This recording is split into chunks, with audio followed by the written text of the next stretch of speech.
So far in this course, we've been through lots of practical skill building knowledge. Hopefully it's opened you up and raised your level of self-awareness to do with everything that surrounds boundaries. Now, we are moving into more of a systematic way where we can go from paper into action with our boundaries. So far we've gone through what boundaries are, how we can identify possible signs of weak boundaries and the benefits of setting boundaries. We've also learned how to mentally declutter, how to optimize our energy, making best use of our time, energy, and our money.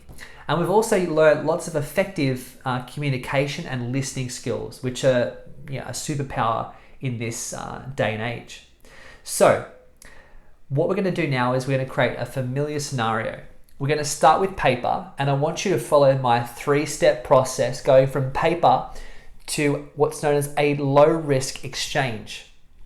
Now, the information I give you will be more than enough in your workbook to be able to do this, but something I want to make sure that you understand is what a low-risk exchange is.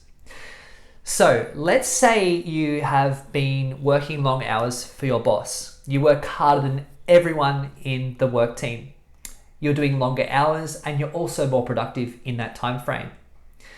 But you're a person that finds it very, very hard to express yourself and to really give a voice for your needs and also what you probably deserve. So a high-risk exchange may be going directly to your boss and saying, I need a raise now. A low-risk exchange, somewhere where you can start, might be in your journal where you write down pros and cons of a conversation that might take place and what could possibly happen. Now, why it's perceived high risk is because of our nervous system and also what all the head starts to teach us about and talk to us about.